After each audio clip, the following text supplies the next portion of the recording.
Audio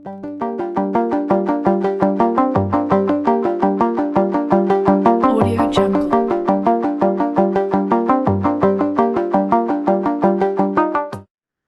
Bueno, entonces, como ya mi compañero lo dijo, el día de hoy vamos a revisar el tema de mediastinitis aguda. Mi asesor fue el doctor Andrés Villada, cirujano de Toria. Bueno, entonces, primero es que vamos a definir la enfermedad. Es una inflamación y o infección del tejido conectivo que rodea las estructuras mediastínicas. Es una afectación poco frecuente, sin embargo, por las características de las estructuras anatómicas y fisiológicas de los órganos contenidos en el mismo, pues conduce a graves problemas clínicos. ¿Por qué es como tan importante hablar de mediastinitis?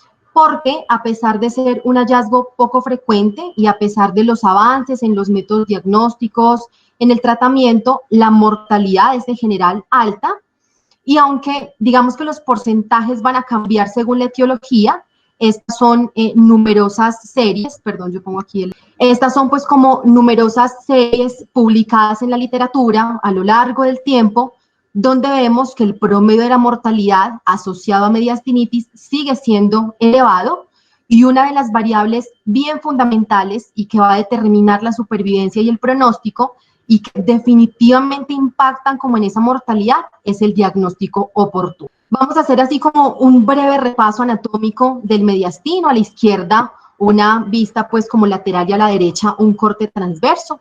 Entonces el mediastino es el espacio que queda comprendido pues entre ambos pulmones.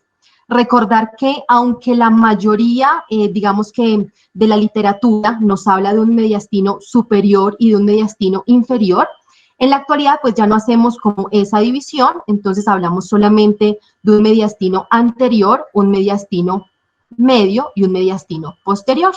El mediastino anterior, entonces sus límites serían por delante la pared posterior del esternón y en la parte pues de atrás la cara, digamos que anterior del pericardio. Su contenido, básicamente los ligamentos esternoperikárdicos superior e inferior. Aquí en esta parte va a haber abundante tejido adiposo, nódulos linfáticos pericárdicos, ramas de la arteria torácica interna, principalmente las ramas perforantes posteriores. Algo aquí importante para aclarar es que la arteria torácica interna como tal no hace parte del mediastino. Recordemos que esta arteria pasa a 1 centímetro del borde esternal, es decir, que haría pues como más parte de la reja costal, pero es una estructura importante en el acto quirúrgico y más adelante veremos su importancia y el por qué pues la mencionamos en este tema.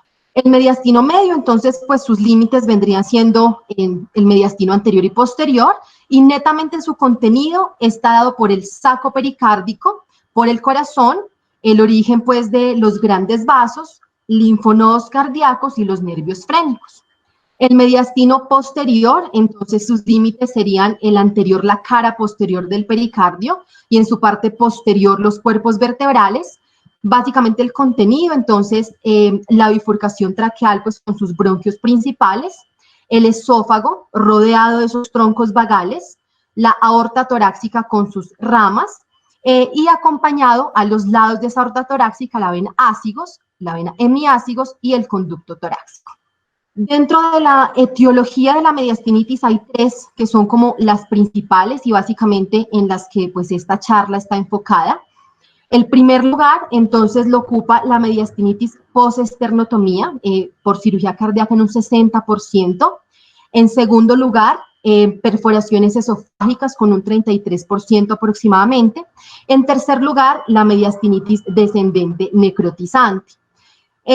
Digamos que hay porcentajes mucho más pequeños que corresponden a lesiones traqueales. Se considera que hay una incidencia de 1 en 75.000 intubaciones de emergencia, y la mediastinitis post-trauma generalmente es por trauma penetrante, corresponde también a un porcentaje que es bajo. Vamos a empezar entonces con la primera, que es la mediastinitis postesternotomía. Según la CDC, la mediastinitis se define como la entidad que cumple con los siguientes criterios. Entonces, primero, uno más de los siguientes signos y síntomas: fiebre, más de 38 grados, dolor torácico, inestabilidad esternal, drenaje purulento del área mediastínica, germen aislado en hemocultivos o del área mediastínica, ensanchamiento mediastínico.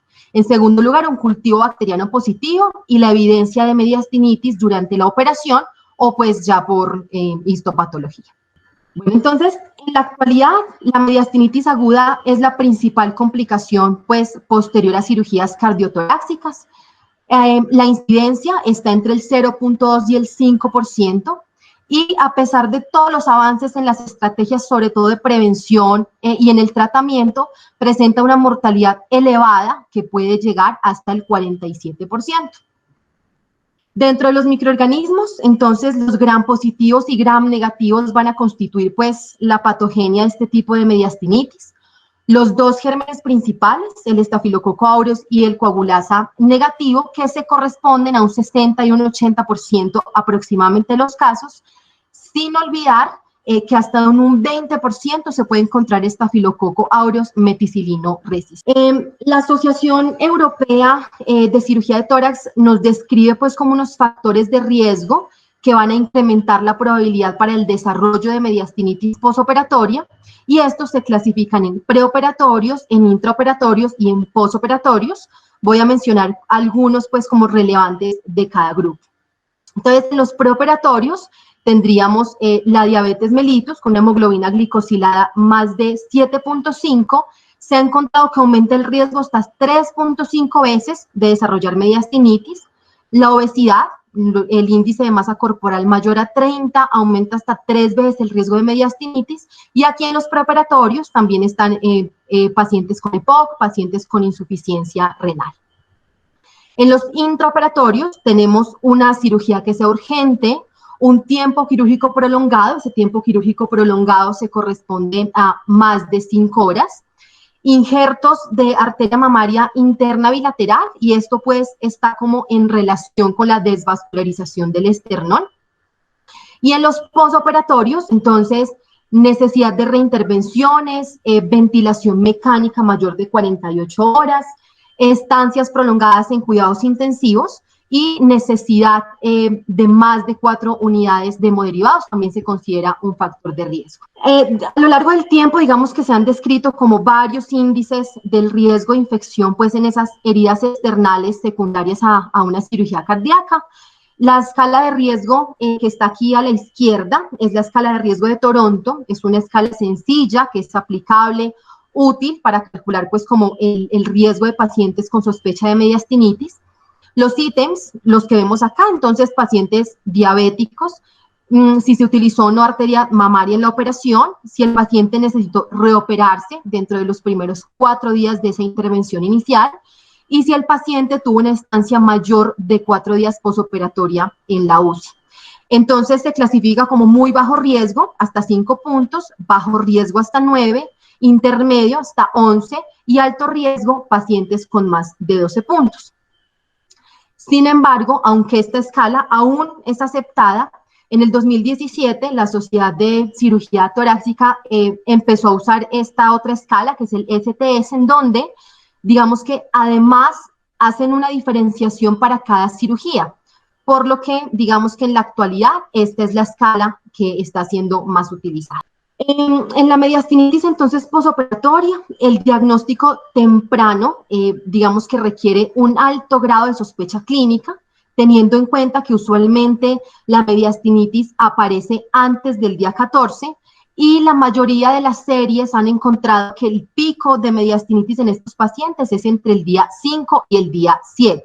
Los síntomas cardinales, ¿cuáles van a ser? Fiebre, taquicardia, dolor retroesternal, asociado a inestabilidad external. Este signo que está acá es el signo de Hamann, no es más que un crujido que ocurre, digamos que de manera sincrónica con el latido del corazón, y eso ocurre en pacientes con neumomediastino, pero desafortunadamente no es un hallazgo frecuente. Bien importante valorar pues la herida quirúrgica, ¿cierto? Entonces los hallazgos de eritema, de exudado purulento, nos deben hacer sospechar de un proceso infeccioso no solamente a nivel external, sino también a nivel mediastinal. Se ha encontrado que la distensia external ocurre en aproximadamente del 0.4 al 4% de los casos, Y esto es un factor bien importante pues para el riesgo de mediastinitis, dado que pues facilita la migración bacteriana desde la piel al mediastino. En este punto es muy importante recordar la clasificación de la herida external, entonces tipo 1 piel y tejido subcutáneo, la tipo 2 esternón y costillas, la tipo 3 pérdida ósea del esternón o de las costillas, y en el tipo 4 pues cuando ya se involucra el mediastino. Una vez tenemos la sospecha clínica, entonces vamos a pasar a realizar un estudio imagenológico, que en este caso la elección es una TAC de tórax contrastada. Respecto a la pregunta del valor de la TAC en la mediastinitis postoperatoria, entonces traigo pues este estudio y cuyo objetivo era describir los hallazgos en la tomografía para determinar pues un diagnóstico de una mediastinitis. Fueron 40 pacientes con sospecha de mediastinitis aguda, 28 fueron posoperatorios. Los hallazgos entonces incluyeron atenuación de la grasa mediastinal en un 100%, colecciones mediastinales en un 55%, presencia de gas, de burbujas en el mediastino en un 50% y derrame pleural en un 85%. ¿Qué es lo que sucede? Que la sensibilidad y la especificidad de la TAC en los pacientes de posoperatorio en los primeros 17 días fue de un 100 y un 33% respectivamente. Y posterior al día 17 fue de un 100% y un 90% respectivamente. Esto se da porque los primeros días, aproximadamente las 2 primeras semanas de ese posoperatorio, digamos que la presencia de burbujas de gas y las colecciones en el líquido, pues como del líquido en el mediastino, se pueden presentar en ausencia de procesos infecciosos y se puede observar hasta en el 75% de los pacientes asintomáticos como hallazgos normales del posoperatorio. Vamos a ver aquí entonces algunos hallazgos en la TAC de mediastinitis en el posoperatorio. Esta primera imagen, entonces, es una TAC pues con reconstrucción en el plano coronal. ¿Qué vamos a ver aquí? Se observa dehiscencia external con una separación de los bordes externales con predominio acá caudal. Hay un trazo oblicuo aquí de una fractura en el lado izquierdo del esternón y aquí se alcanza a ver pues como un punto suelto de la sutura a este nivel. Vamos a ver acá esta TAC. En esta TAC los bordes externales se encuentran afrontados. Vamos a ver burbujas de aire aquí en el mediastino anterior con esta flecha que está de color blanco. Y vamos a ver una pequeña colección también en el mediastino anterior que está con una identificada pues con un asterisco. Esta siguiente, entonces aquí vemos una colección mucho más grande que esta, como podemos ver acá en el mediastino anterior, asociado con, digamos que estriación de la grasa pues mediastínica, un derrame pericárdico que está acá señalado con esta flecha negra, y acá en asterisco vamos a ver un derrame pleural. Bien importante esto que está aquí como señalado en este recuadro negro, es que la presencia de burbujas de gas en el mediastino pasada la segunda semana después de la cirugía, definitivamente se debe considerar un hallazgo patológico. Entonces, tratando como de determinar en esos posoperatorios tempranos el diagnóstico de mediastinitis, después de haber dicho que uno se puede confundir, ¿cierto?, con esos cambios que pueden ser normales, encontré este estudio. Este es un estudio del año pasado que me pareció muy importante porque su objetivo precisamente era eso. Entonces, como discriminar los pacientes con infección aguda de aquellos pacientes con cambios pues en la tomografía que se consideran normales. Encontraron entonces como, digamos que uno de los parámetros disponibles, además de la imagen, es la PCR, que se asoció con un factor independiente de mediastinitis, con una P estadísticamente significativa, así como el tamaño de los ganglios linfáticos, que se considera un tamaño importante, pues más de 10 milímetros, aire libre y derrame pleural, todos con una P estadísticamente significativa. Entonces, básicamente lo que se propone es que estos 3 hallazgos asociados a una elevación de la PCR, como podemos ver aquí en esta imagen, que los 3 vendrían siendo la línea roja, aumentan considerablemente la sensibilidad y la especificidad. Bueno, entonces, en el paciente con mediastinitis aguda, pues se debe iniciar de manera pronta el manejo antibiótico parenteral, siempre previamente toma de hemocultivos y de cultivo de la secreción de la herida. El cubrimiento debe ser pues de amplio espectro, ¿cierto? Que va a incluir la cobertura para gram positivos, gram negativos y anaerobios. Nunca nos debemos olvidar del cubrimiento de Staphylococcus aureus meticilino resistente.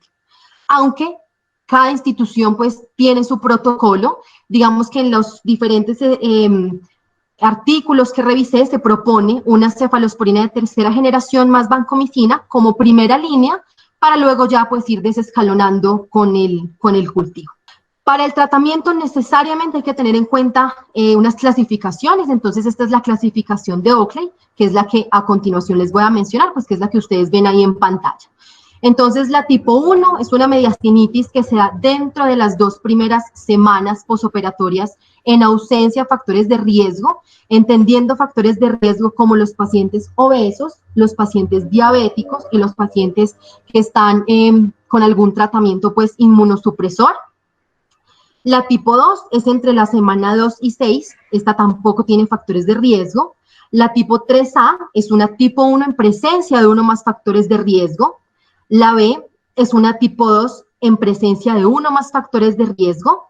La 4A es una mediastinitis tipo 1, 2 o 3 después de que ha fallado el tratamiento inicial. La 4B, tipo 1, 2 o 3, después de haber fallado a más de un tratamiento.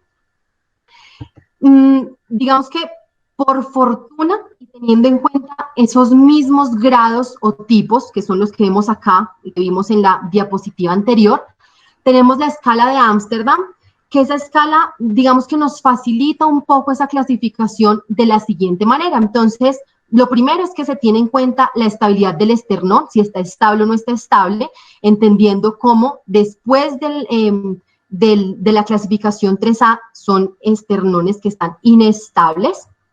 Y respecto pues a la viabilidad, entonces el 3 es un tejido óseo que está viable y que es suficiente, mientras que los números 4 es un tejido necrótico e insuficiente. Y digamos que a partir como estos hallazgos es que se toman las decisiones terapéuticas. Entonces, para los tipo 1, que lo puse aquí pues como subrayado, entonces la recomendación ya desde hace muchos años es la terapia con presión negativa. También se podría considerar pues los flaps musculares, pero por evidencia definitivamente nos quedamos con la terapia de presión negativa.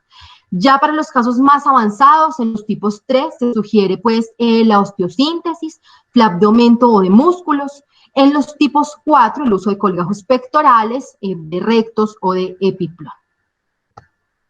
Vamos a hablar entonces un poquito de esa terapia de presión negativa. Este artículo es un estudio pues bien grande, ¿cierto? Fueron 15 años y se revisaron 23.499 esternotomías. De esas, 267 presentaron infección profunda de la herida esternal y el objetivo básicamente de este estudio era definir si el uso de terapia con presión negativa sí tenía impacto o no, digamos que no solamente en la mortalidad, sino en la sobrevida de estos pacientes. Entonces, fueron 3 grupos. El primer grupo se manejó con desbridamiento, drenaje, cierre primario. El segundo grupo, desbridamiento, drenaje, se dejó la herida abierta para luego pues con colgajos cerrar esa herida. Y el tercer grupo se hizo el desbridamiento pues estricto, se puso la terapia de presión negativa y luego se hizo pues una osteosíntesis external con unas placas de titanio. ¿Y qué encontraron? Definitivamente una mortalidad más baja en el grupo que utilizó la terapia de presión negativa, de 4.8 versus 14.1%, con una P estadísticamente significativa, pero además la supervivencia también fue diferente. Entonces, los pacientes con terapia VAC, la supervivencia fue de 92, 89 y 88% al año número 1, 2 y 3, pues respectivamente, y sin la terapia de vacío fue de 83, 76 y 61%, como vemos ahí, con una P significativa. Dentro de este estudio, algo bien importante pues es que también explican el por qué esos beneficios de la terapia con presión negativa. Entonces, ellos lo que refieren es que se ha encontrado que aumenta el flujo sanguíneo periesternal, que se elimina, digamos que el exceso de líquido, promueve la formación de tejido de granulación, entonces esto va a facilitar pues como la cicatrización y obviamente a su vez pues la aproximación de esa herida externa. Aquí tengo otros dos estudios, aquí el primero, el que está en la parte superior, es un metaanálisis, en este se incluyeron más de 2.400 pacientes aproximadamente con infección de la herida external y se seleccionaron pues los pacientes con terapia VAC y terapia no VAC. El objetivo principal, el objetivo fue la mortalidad y como unos objetivos pues como secundarios, digamos, también la tasa de recurrencias, las complicaciones y la duración de la hospitalización. Encontraron definitivamente una menor mortalidad en los pacientes tratados con terapia de presión negativa, con una P bien significativa. Este otro, el que está aquí en la parte inferior, es un estudio de aproximadamente unos 100 pacientes y también hicieron lo mismo, unos terapia VAC, otros terapia no VAC, y definitivamente, como vemos, cambia tanto la mortalidad como la tasa de reinfecciones con una P bien significativa. Bueno, entonces, digamos que hasta este punto creo que estamos como claros, ¿cierto? En que entre usar y no usar terapia con presión negativa, pues digamos que nos quedamos con usar el VAC porque tiene muchas ventajas.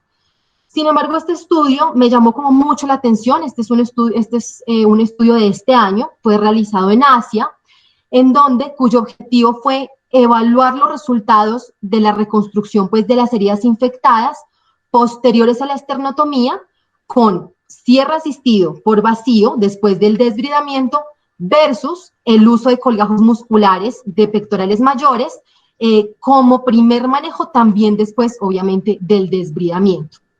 Y digamos que básicamente lo que valoraban en este estudio era la sobrevida.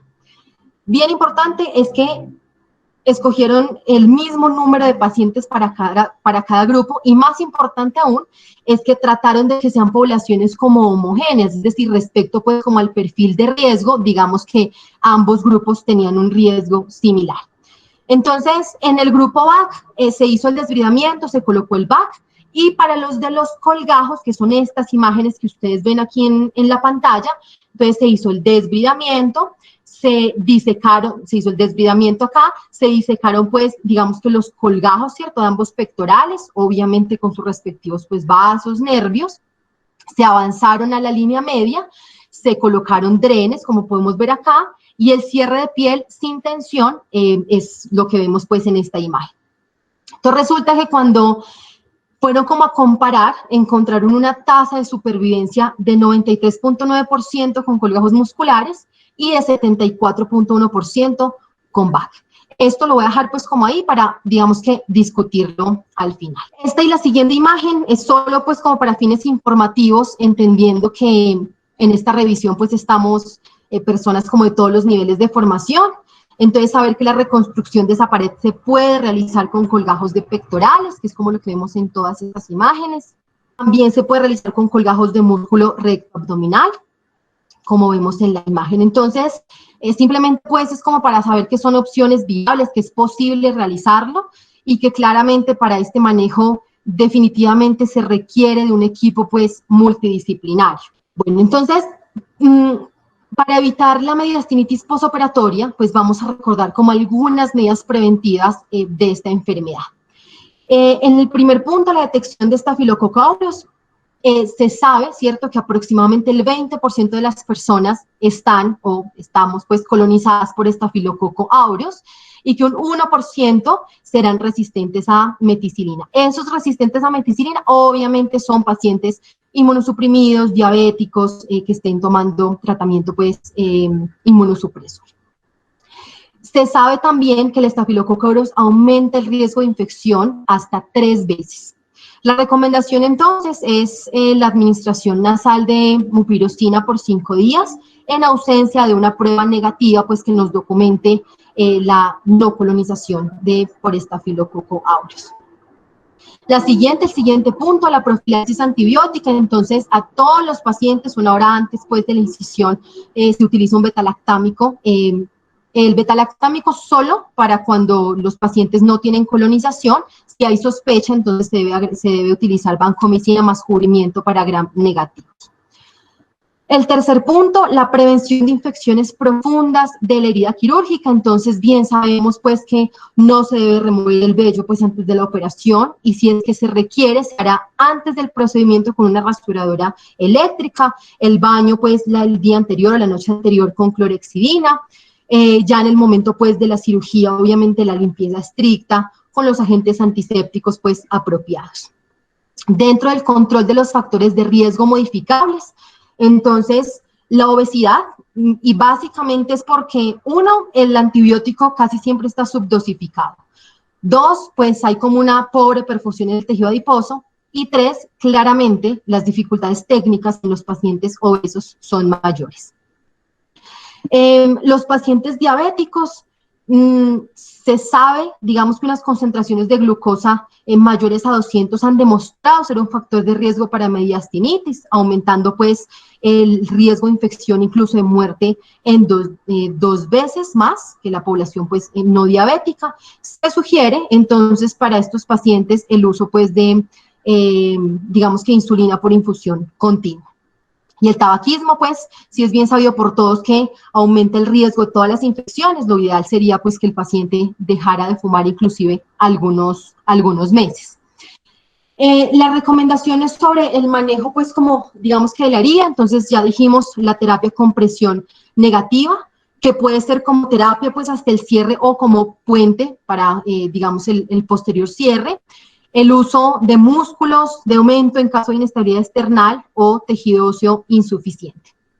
Aquí en esta parte se hace también mucho énfasis en la hemostasia, pues porque el sangrado definitivamente es un factor de riesgo para mediastinitis. Bueno, vamos a pasar entonces a la segunda causa, que es la mediastinitis por perforación esofágica. Entonces, recordar que usualmente ocurre pues en áreas de debilidad anatómica pues como naturales. Una de ellas, el triángulo de Gideon, está ubicado en la parte pues posterior entre las fibras del cricofaringeo y el constrictor inferior de la faringe. Y también tenemos otras áreas de peligro como la región cricofaringea y la unión gastroesofágica. Esta es pues simplemente una imagen de una perforación esofágica.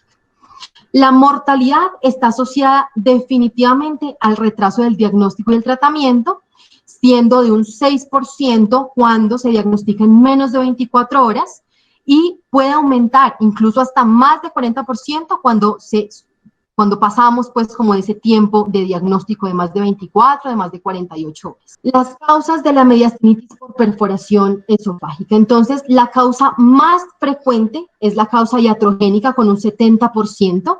Recordemos aquí que las endoscopias simples tienen un riesgo menor al 0.5%, pero cuando se asocian, digamos que a dilataciones neumáticas, la incidencia puede aumentar inclusive hasta un 6%, así como también usar pues el uso de esofagoscopia rígida también está asociado como a un riesgo mayor pues de esta lesión.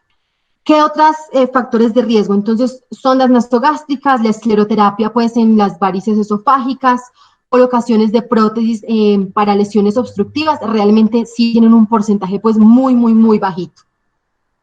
Las espontáneas en un 15%, acá tenemos el síndrome de Borjave que se presenta en pacientes cirróticos y en pacientes alcohólicos. Aquí en este grupo también podríamos mencionar las esofagitis infecciosas. Los cuerpos extraños, muy frecuentes en niños y en pacientes psiquiátricos, entonces frecuentemente prótesis dentales, huesos de pollo, espinas de pescado, lesionan y perforan el esófago. Trauma penetrante, barotrauma o ingesta pues de cáusticos, y en las neoplasias que corresponde a menos del 1% tendríamos el carcinoma de esófago o las neoplasias pues pulmonares invasivas. Dentro, digamos que de la perforación esofágica, también recordemos que puede ocurrir debido pues como al fracaso pues de una anastomosis quirúrgica. Esta complicación posoperatoria se encuentra en aproximadamente el 30% de las anastomosis esofágicas y tiene una mortalidad que puede ir desde el 2 hasta el 11 o 12%. Me pareció pues aquí como pertinente a propósito recordar la clasificación. Entonces la grado 1 radiológicamente evidente pero sin secuelas clínicas, la grado 2 ya con secuelas clínicas menores, 3 secuelas clínicas importantes, la grado 4 con necrosis. Acá estas imágenes, entonces esta de la izquierda, una imagen endoscópica que nos muestra pues como acá el sitio de la fuga, donde nos dice que es menos pues del 25%, y en el lado derecho ya una imagen en donde esto digamos que se manejó con un stent y ya no se observaba pues como la fuga del medio de contraste. Vamos a continuar entonces con la etiología de la mediastinitis por perforación esofágica. Entonces, digamos que pues es de esperar, ¿cierto?, que una infección de este tipo sea mixta, pues por aerobios y por anaerobios. Estos que están aquí en pantalla son los patógenos pues como principales. Digamos que en términos generales podríamos decir que los patógenos son gram negativos, Staphylococcus aureus y la Candida albicans. Respecto al diagnóstico, entonces, lo primero es tener una alta sospecha clínica. En los diferentes, pues, como estudios, se reporta como síntoma principal el dolor. Entonces, el dolor puede estar hasta en un 70% de las personas. Otros síntomas, entonces, la disnea, la fiebre, puede estar más o menos en un 50%, y ya con un porcentaje así mucho menor, el enfisema, el vómito, la hematemesis. Y obviamente recordemos que esta parte de los síntomas pues va a estar básicamente que en relación como con el tiempo en el que se hace el diagnóstico. La imagen de elección pues definitivamente también es un TAC, pero en este caso será un TAC con contraste oral hidrosoluble. ¿Qué vamos a ver? Entonces aquí en esta primera imagen vemos pues presencia de aire pues extraluminal que está rodeando acá el esófago. En esta segunda imagen igual vemos aquí también aire, pues eso correspondería pues a un neumomediastino. Acá vemos un derrame pleural y esto aquí con esta flechita, digamos que más delgadita, ya vemos aquí como una colección, como unos detritus, y esto básicamente nos puede informar que, digamos que el diagnóstico se retrasó pues como un poco. Es posible que sea necesario una endoscopia adicional para evaluar pues como la extensión exacta, digamos que la perforación, y también para ayudarnos como en la toma de decisiones para el tratamiento óptimo pues de este tipo de patología. Entonces, el tratamiento de una perforación esofágica siempre puedes iniciar con un antibiótico de amplio espectro que cubre aerobios y anaerobios. Aquí algo importante es que la cobertura antifúngica solamente en casos seleccionados. Entonces, los pacientes que tienen pues factores de riesgo, es decir, los inmunosuprimidos, y pacientes que por alguna razón previamente pues como a este manejo antibiótico hayan recibido antibiótico de amplio espectro. Entonces, en esos pacientes sí se inicia el manejo antifúngico. Lo resalté aquí porque digamos que para el manejo de la perforación esofágica es vital el diagnóstico precoz. ¿Por qué? Porque solamente en perforaciones pues, que se intervienen de manera precoz, aquí dice menos de 24 horas, inclusive lo ideal serían menos de 12 horas, pues digamos que se permite un cierre primario y es porque en este tiempo digamos que se considera que aún no se ha instaurado una mediastinitis pues como tal. Que si se puede manejar de manera conservadora una perforación esofágica, la respuesta es sí, pero es en unos pacientes como muy bien seleccionados. Entonces, en perforaciones mínimas pues del esófago proximal, que no tengan ningún trayecto fistuloso, pues digamos que del contraste, ¿cierto?, al mediastino cuando se hace la tomografía. Pacientes con síntomas mínimos, que no tengan ninguna evidencia pues de sepsis, que no tengan ninguna patología adyacente, por ejemplo, que no tengan pues malignidad y que la infección esté contenida. En estos casos, al hablar de manejo conservador, pues no significa que no se le vaya a hacer nada pues al paciente, sino que nos referimos a estrategias endoscópicas como la colocación de un stent.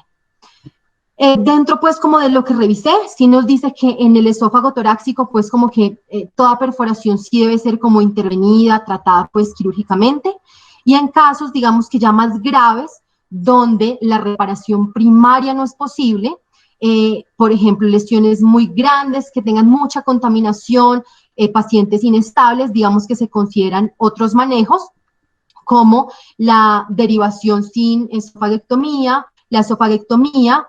También hablan del uso de presión negativa endoscópica. Yo de esto pues no encontré mucho al respecto, al menos no en nuestro medio, pues para esta patología específicamente. El abordaje entonces, la toracotomía posterolateral es el abordaje pues como más utilizado para la cirugía abierta.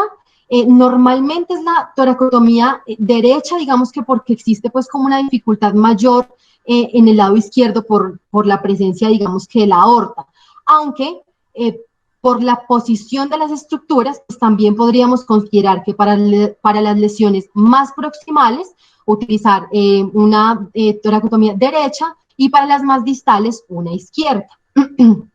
Entonces, una vez se encuentra, digamos que la lesión, se va a hacer una aproximación inicial de la mucosa y posterior, pues, posterior al manejo de la mucosa, el manejo de la parte muscular. En algunos casos, no en todos, algunos cirujanos prefieren hacer un colgajo de pleura parietal o de músculo intercostal o un colgajo, pues, gástrico, digamos que para reforzar esa sutura.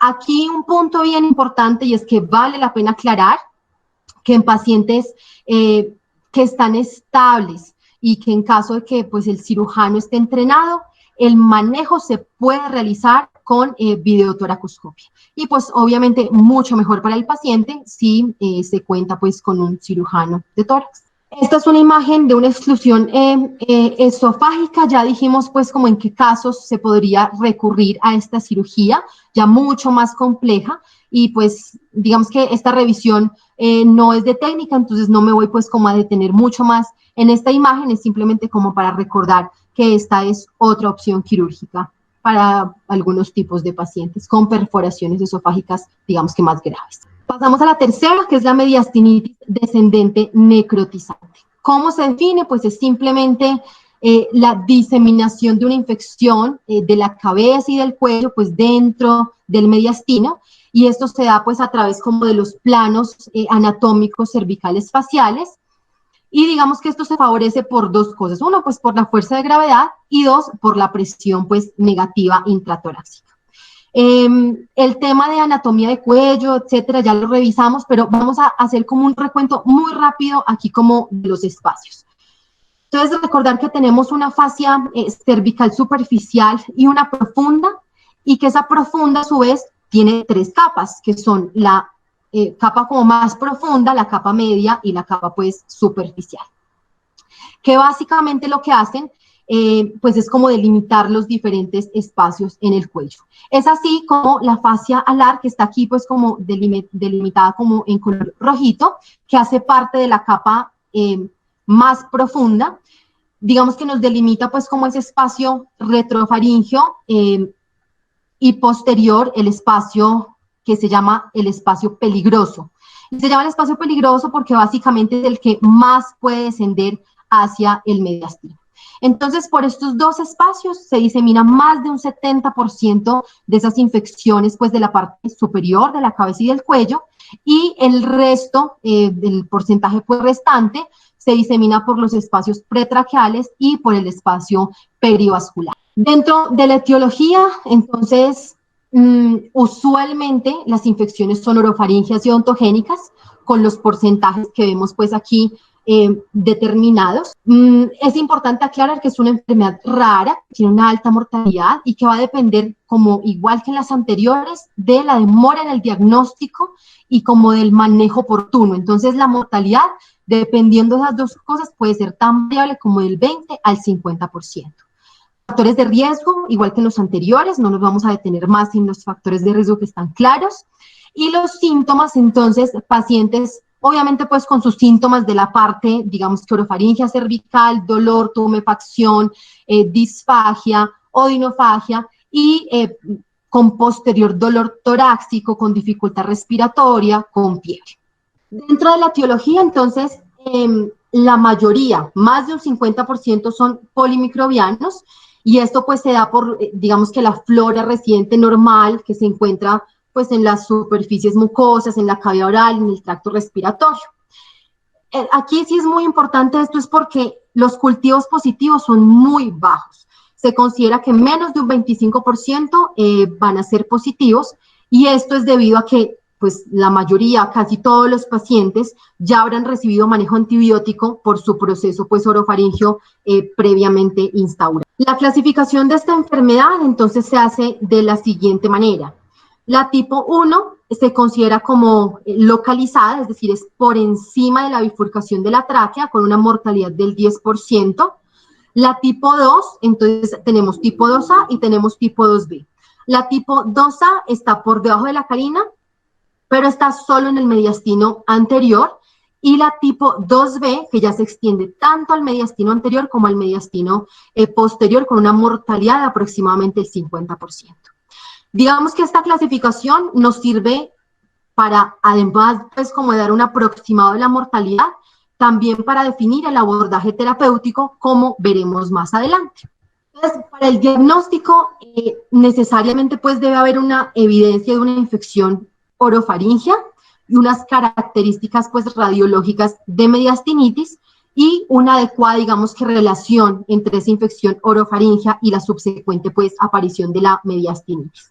Entonces vamos a ver aquí estas dos imágenes. Esta es una cervical pues de una torácica.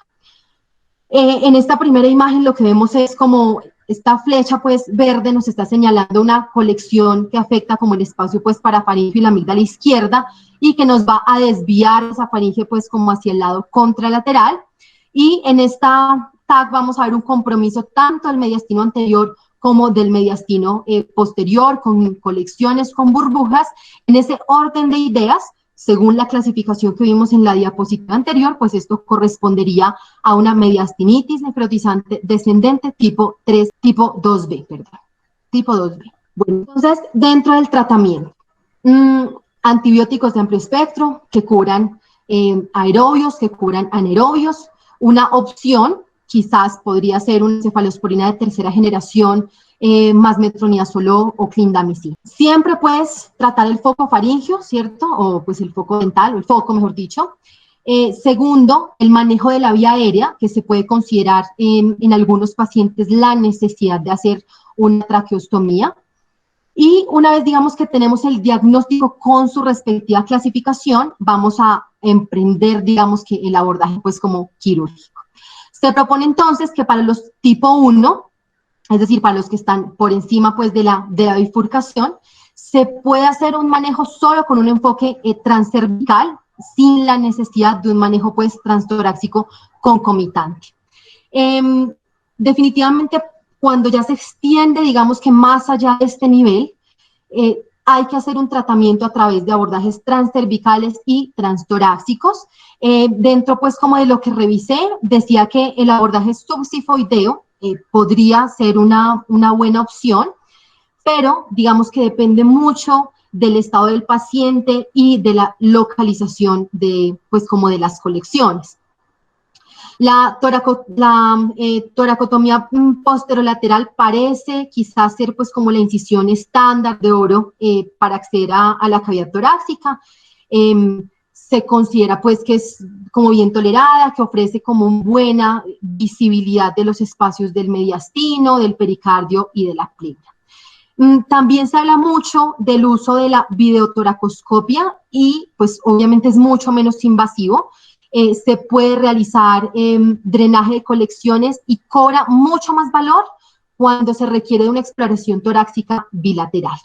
Obviamente, pues esto se utiliza en pacientes que estén estables.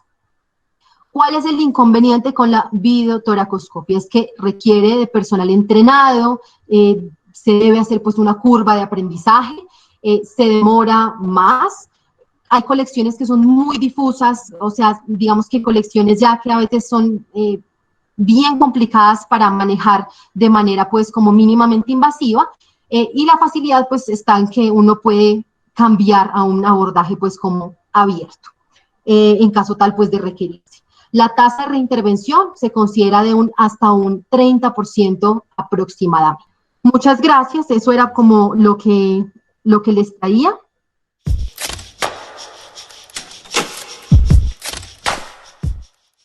Bueno, buenas noches.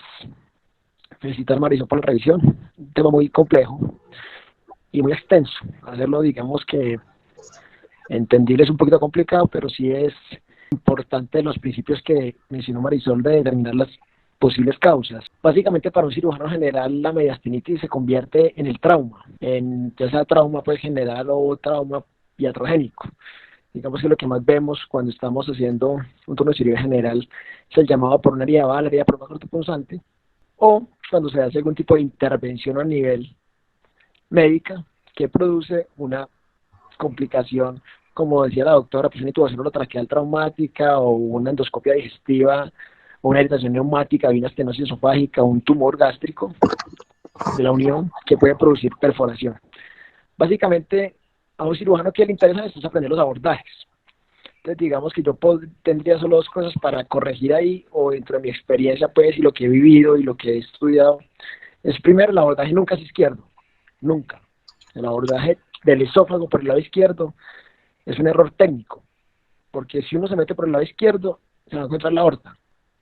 Toca desplazar la aorta, entonces toca quitar las arterias vertebrales y empezar a ligar vertebrales, con el riesgo de sangrado que conlleva esto, uno, y dos, con el riesgo de isquemia medular. Entonces el abordaje del esófago siempre se va por el lado derecho, por la vía que sea, o sea laparoscópico, o sea toracoscopia o abierto, es por el lado derecho. Y lo otro, el drenaje de una mediastinitis por vía subsifoidea es imposible, porque usted vía subsifoidea se encuentra de frente con el corazón y saco pericárdico y nunca va a llegar a la fascia prevertebral, que es por donde desciende la infección. Entonces, normalmente cuando uno busca una mediastinitis, lo que uno debe hacer es abrir la pleura mediastinal y separar el espacio que hay de tejido arterial laxo y grasa que hay entre el esófago y la tráquea, que es por donde generalmente baja la infección de la parte superior, hablando pues de mediastinitis descendente. Entonces es importante cuando ustedes vayan a intentar drenar una infección complicada del mediastino, consideren de dónde viene la causa, o sea, si es cervical o torácica, y cuál es el compartimento, como explicó la doctora muy bien, cuál es el compartimento más comprometido, que normalmente es el compartimento medio y posterior. El anterior es exótico. Cuando hablamos de iatrogenia, de perforación esofágica o herida de bala. Diferente es cuando hablamos de postoperatorio. En paciente que tiene estenotomía media, evidentemente, siempre va a ser un abordaje mediastino anterior, y la mayoría se relaciona con problemas técnicos, ya sea por la apertura del esternón, que hay una apertura pues por la urgencia, que conlleva este tipo de pacientes una herida de bala, es una estenotomía media bien hecha, es un poquito dispendioso, a veces toca hacer de manera rápida, entonces uno puede hacer daño del hueso, de la cortical, y eso conduce pues que un cierre sea más complejo. Entonces la recomendación es tener una técnica más o menos depurada en la apertura del hueso. Como les digo, no es tan fácil, pero pues hay que intentar hacerlo. Y lo otro es el cierre del esternón. Hay que tratar de hacer que coapten de manera perfecta y hermética ambos bordes externales. Y mínimo poner siempre 5 o 6 puntos de acero. O sea, no con 3 o 2. Porque la tensión que produce un borde del hueso contra el otro borde del hueso es el que asegura que no haya un sangrado, que no se forme una colección, uno, y dos, que haya más rápida cicatrización. Entonces el hueso más rápido se regenera y eso reduce el riesgo de complicaciones infecciosas. Entonces, por eso los estudios en cirugía cardíaca lo que muestran últimamente es básicamente pues, la descontaminación prequirúrgica, que es lo que decía la doctora, la damopirosina, en el paciente que está colonizado, evidentemente pues por historia previa, por cultivos realizados. Lo otro es el paciente que tiene pues infecciones quirúrgicas previas conocidas, porque pacientes que dicen, sí doctor, me operaron más de un año de una hernia y se me infectó. Esos pacientes que tienen ISO previa, vamos a descontaminarlos para llevarlos a cirugía, la profilaxis antibiótica adecuada, y el cierre debe ser lo más adecuado posible en el sentido del cierre hermético. Entonces por eso se recomienda poner mínimo 5 o 6 puntos de acero, o en su efecto cerrar con materiales de estosíntesis. Frente a la reconstrucción, yo creo que es un tema que no le interesa a uno mucho, pero, pues es un cirujano general, pero pues se puede hacer de muchas maneras. Lo importante aquí es que yo creo que si uno hace un manejo temprano agresivo en cuanto a abrir, manejar una terapia de presión negativa, la mayoría de pacientes van a salir sin necesidad de terminar con esternectomía, o sea, retirando el hueso. Porque la terapia de presión negativa permite controlar el foco de infección de manera rápida, usted en 72 horas está controlado, y en el paciente que generalmente manejamos en cirugía general son pacientes jóvenes, entonces no tiene mucha comorbilidad, diferente al de cirugía cardíaca, que ese paciente sí tiene alta carga de comorbilidad, y ahí sí se complica un poquito el asunto, pero entonces en este caso la recomendación sería agresivamente operarlos con la sospecha. Tiene sospecha de mediastinitis. El cirujano que lo operó o un colega lo vio y dice, no, este paciente está taquicárdico, febril, mediastinitis, abran. O sea, no contemporicen con el proceso, se le deja el BAC es una medida supremamente efectiva para controlar la infección y permite el manejo extubado al paciente, que eso es la otra cosa que a veces le tienen mucho temor en ciertas partes, es el paciente cómo se deja con el mediastino abierto, cómo respira. La terapia de presión negativa permite eso, y uno ve el paciente respirar perfecto, tranquilo, comer, hablar, con el mediastino abierto, con la terapia de presión negativa puesta. Entonces todo eso ayuda a que el paciente tenga una rápida evolución y se pueda conllevar pues a un buen término, sabiendo pues que la mediastinitis es una enfermedad muy grave, que la mortalidad es muy alta y que depende básicamente pues del tiempo de instalación del manejo y dos pues de la experiencia y las intervenciones realizadas. No sé si tengan alguna pregunta adicional. Pregunta la doctora Caterina. Profesor Villada, la doctora Ortega nos expuso muy bien los cuidados en la tomografía. Respecto a la radiografía de tórax, más allá del ensanchamiento mediastinal, ¿podemos buscar otro signo? La radiografía de tórax tiene una sensibilidad y una especificidad muy pobre.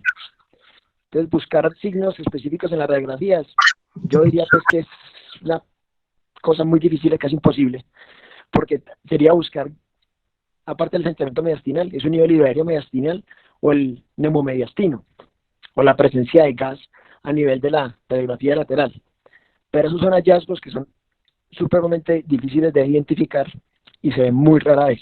O sea, tendría una alta especificidad. Si los tiene, pues probablemente tenga algo. El problema cuál es, que si es un paciente posquirúrgico, como escribió Caterina muy bien, los cambios posquirúrgicos son los mismos de la mediastinitis. La disección del espacio mediastinal produce gas, produce líquido, produce cambios de los tejidos, entonces diferenciar en un momento determinado una disección posquirúrgica de una mediastinitis por medio de una imagen diagnóstica va a ser bien complicado. Entonces sí se necesita tener un alto índice de sospecha y conocer pues las imágenes muy bien. Entonces radiografía, yo les digo, no es la imagen. Entonces con una radiografía sola no se vayan a quedar para hacer un diagnóstico de mediastinitis. Ahí sí necesariamente es un TAC y el TAC en lo posible ser contrastado. Muy bien, pregunta el doctor Ramiro Romero. ¿La terapia BAC se coloca con la simple espuma convencional o se adiciona la protección del white foam? Generalmente siempre en el primer aplicación de la terapia BAC sobre el mediastino, sobre el corazón, sobre las estructuras vasculares mayores, o sea, aorta, cava, debe ir la espuma blanca. Siempre debe ir la espuma blanca en la primera colocación del BAC. Según la evolución, ya ustedes miran si hay necesidad de, en el segundo cambio, el tercero, ponerle la espuma blanca. ¿Por qué? Porque a medida que el BAC va creando granulación y va quedando tejido, se va engrosando todo el mediastino y la respuesta es muy rápida. Entonces uno se da cuenta que al primer cambio ya hay un tejido grueso de granulación, entonces eso protege las estructuras vasculares. Los cirujanos cardíacos le tienen mucho respeto a la terapia de presión negativa por el miedo que produce la sensación de que la presión negativa va a succionar los puentes que están realizando, ya el puente mamario o el puente safeno. Entonces por eso ellos le tienen un poquito de recelo a la terapia, pero está demostrado que una terapia bien colocada sobre cualquier tipo de puente, sea venoso o sea un puente arterial, funciona perfecto y no hay lesión de los mismos. Entonces, conclusión, pues la terapia se coloca con la espuma blanca en el primero y ya según la evolución se sigue colocando o no, según los recambios que necesita el paciente. Tiene la palabra el doctor Nicolás. Profe, buenas noches, ¿cómo está? Una pregunta, pues tal vez un poquito salida del tema, pero es como lo más frecuente que yo he visto. Los casos habituales que yo he encontrado de mediastinitis usualmente son derivados de ascensos gástricos, ya sea por filtración de la línea de grapado, de la tunelización del estómago o por filtración de la anastomosis a nivel cervical y con una mediastinitis descendente. Y en los casos que yo he logrado ver de mediastinitis asociada, siempre me ha quedado la duda técnica de cómo saber o cómo identificar cuándo ese paciente se le debe desmontar el ascenso gástrico, ¿cierto? Como una de las terapias, pues como coadyuvante al manejo de la mediastinitis. Porque digamos que la presentación que yo he visto es casi un shock séptico fulminante, en el cual el paciente no logra sobrevivir más allá de 48 horas y en la cual uno finalmente no sabe si el órgano isquémico en muchas ocasiones es el que está condicionando finalmente ese proceso inflamatorio o si es la filtración propia pues de esa línea de grapado. Entonces no sé usted qué experiencia tiene al respecto de cómo decidir eso, cómo decidir cuándo desmonto un ascenso gástrico y cuándo dreno ese mediastino en ese contexto de cirugía esofágica. Nosotros, la experiencia que tomábamos acá desde que yo volví, hemos hecho más o menos 15 ascensos gástricos. La mayoría los operado con el doctor Oscar Jaramillo. El 50% han filtrado, el 50% hacen fístula en la anastomosis esfogogástrica a nivel cervical, que es la técnica que somos nosotros, que está diatal. Hicimos 2 técnicas laparoscópicas y nos fue muy mal. Entonces, por eso, digamos, yo decidí no volver a hacer técnica laparoscópica. El manejo de la mediastinitis es el mismo para cualquiera, y es abrir y drenar. Entonces, tengo un paciente con una cirugía en ascenso gástrico y está en shock séptico, uno inmediatamente lo que tiene que hacer es abrir el tórax, drenar el mediastino, lavar y poner antibiótico amplio espectro y soporte en la UCI. ¿Qué pasa? La pregunta que usted hace es, ¿en qué momento yo pienso es desbaratar la cirugía? Es cuando ese tubo gástrico o estómago está negro. Yo tengo evidencia de isquemia franca, o sea, mucosa necrótica a nivel del tubo gástrico. Eso hay que desmontarlo porque si no es viable. Pero hay que reconocer que es una complicación grave, pero es más grave desmontar el tubo gástrico de entrada, pensando pues que uno con eso va a salvar al paciente, porque ¿qué pasa? Usted desmonta el tubo gástrico, entonces después se queda sin qué ascender, porque entonces la alternativa ahí ya es un ascenso colónico. Y el ascenso colónico en un paciente que haya tenido mediastinitis es un problema un poquito complejo porque requiere técnica microvascular, porque usted tiene que pegar el mesocolon al tronco tirocervical o a una de las arterias tiroideas, tratando de darle suplencia o irrigación a ese tubo colónico. Entonces, la verdad, nosotros tratamos de no desbaratar las cirugías, le damos 72 horas al manejo inicial de drenaje antibiótico de amplio espectro, soporte en la UCI, soporte supresor, pues todo el manejo que ustedes ya conocen para la sepsis, más la terapia de presión negativa. Eso es una cosa que yo sí pues ya la tengo instaurada en el tratamiento, y es todo el pecho con mediastinitis, sea anterior, medio, posterior, a todos les pongo back. Y tengo casos muy bonitos de terapia de presión negativa a nivel de mediastino posterior, con back intratorácico, y nos ha ido bien. Entonces, la verdad, yo pienso que la necesidad de tratar la cirugía debe ser el último recurso, y ya cuando uno vea que hay dehiscencia completa de la anastomosis 1, y 2, cuando hay necrosis. Tienen que existir los dos. Para mí, esos dos factores para poder uno decidir pues desmontar la cirugía y hacer un esofagostoma, que fue una de las diapositivas que mostró la doctora, que era un esofagostoma y dejar una gastrostomía, que hay gente que hace eso. La morbilidad de eso es alta, pero si tengo un paciente, digamos, con una herida bala, con una destrucción extensa del esófago, esa es una medida que yo pienso que en un momento de urgencia, si uno no tiene el acceso, pues, y el paciente está inestable, pues es una medida que uno puede utilizar para salvar al paciente, y ya después uno mirará cómo reconstruye. Pero pues yo creo que son cosas que uno tiene que individualizar, según el caso que uno esté viendo en su momento. Buenas noches. ¿Puedo hacer una pregunta al doctor Villada? Bien pueda, doctor.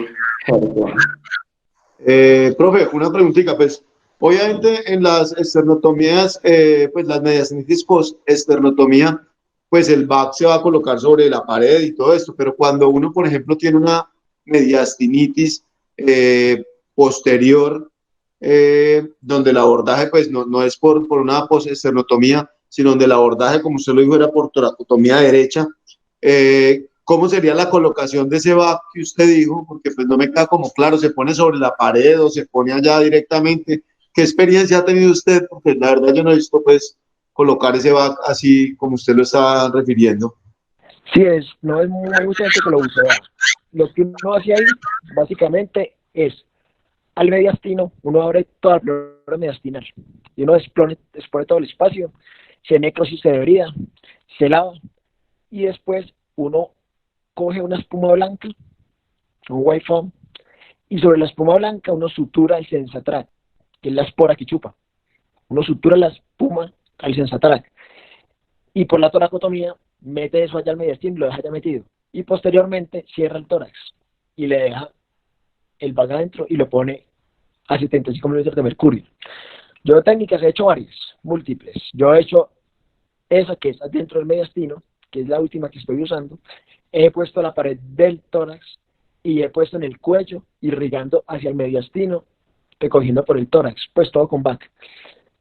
Todas funcionan, pero pues depende de la severidad y del foco, porque por eso les digo, depende si la infección es descendente, que me tocó por una intubación traqueal traumática y se perforó la faringe y descendió la infección desde el cuello hasta el tórax en un paciente de 20 años, y a ese le puso un back en el cuello y otro intramediastinal con una irrigación, o otros que son perforación esofágica por bala, y les hago la cirugía que estoy diciendo, abre la pleura mediastinal, se desbrida, antibiótico y se le pone la espuma blanca sobre el mediastino con el sensatrac suturado y se cierra la pared torácica. La doctora Caterine pregunta, hemos tenido casos de mediastinitis donde en la valoración inicial en el servicio de urgencias se ha pensado en TEP o neumonía. Fuera de los hallazgos en el hemograma, ¿recomienda usted otro biomarcador y algún punto de cohorte?